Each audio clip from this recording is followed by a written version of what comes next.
Depressed, frustrated, sad, confused. You want answer. Let's talk. Give me a message sa page ko sa Philippine Dating Coach and you can have one-on-one coaching with Coach Baze, your dating coach. Just please subscribe to my channel and hit the bell button. Hi, it's me, Coach Kim. Dahilan kung bakit wala nang gana ang ex mo. Bakit nga ba? Ito ang madalas itanong ng karamihan sa mga naging clients ko. At syempre, bukod sa hindi na attracted sa'yo ang ex mo, ito ang pinaka nakita kong dahilan. Loss of interest. Yes, tama. Hindi na siya interesado sa'yo. That's it. Hindi na ikaw ang dahilan ng pagngiti niya, hindi na ikaw ang kayakap niya kapag malungkot siya. You are not the source of his or her happiness anymore.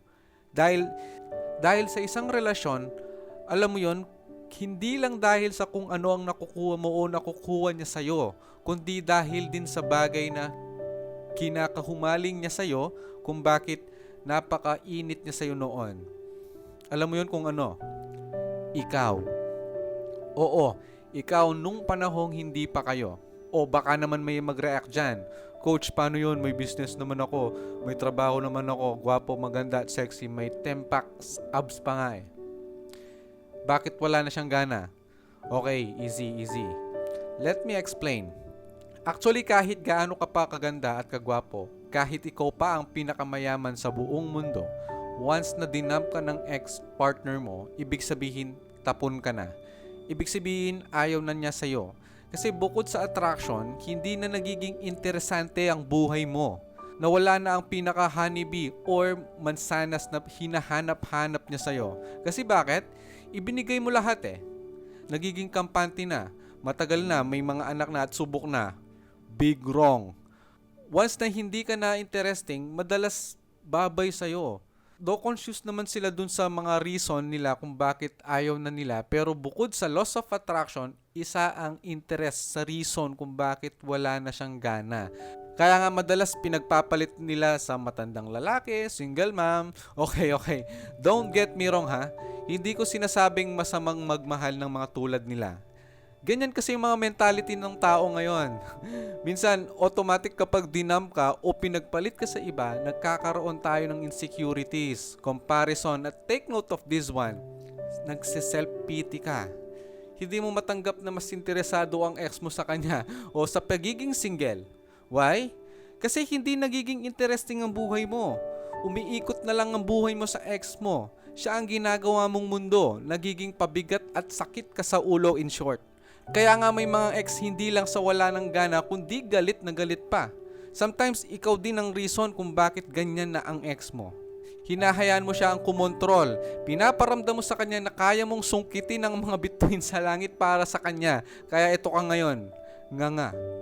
Hinahayaan mong lumaki ang ulo niya. Hinayaan mong tumaas ang tingin niya sa sarili niya. At ininvest mo lahat. Kaya ito, ubos kang bata ka. Until such time, wala na, ex na siya. Kasi hindi na interesting ang life mo. Kaya nga pa ulit-ulit ko nang sinasabi. Wala nang bago. Kaya ngayon, itatanong mo sa akin, how to win your ex back? Dito pa lang sa tanong na ito, halatang talo ka na. Kaya nga, nasa isip ng ex mo ngayon, anong mapapala niya sa'yo? At in fact, kaya nagiging more interesting, more powerful and attracted ang ex mo dahil sila ang humahawak ng manubela ng kasiyahan nila. Ngayon, ito ang magandang tanong. Ito ang magandang itanong niyan. Paano magiging interesting at more attractive ang life mo? Simple lang. Live for yourself. That's it. Dahil the more na minamahal mo ang sarili mo, the more na nagiging attracted person ka. Ikaw ang kumukontrol ng manubela ng kasiyahan mo. Hindi ka na magiging pabigat sa iba. Hindi ka nagiging burden sa ex mo. At dahil dito, nagiging interesting na ang life mo. Hindi dahil sila ang nagkakaroon ng interest sa'yo, kundi ikaw ang nagkakaroon ng interest sa sarili mo. In that way, hindi ka nila titignan pababa, kundi titignan ka nila pataas. I'm not saying maging selfish ka, but to live a life to the fullest. Be the prize. And what is the key? Don't put the key to your happiness in someone else's pocket.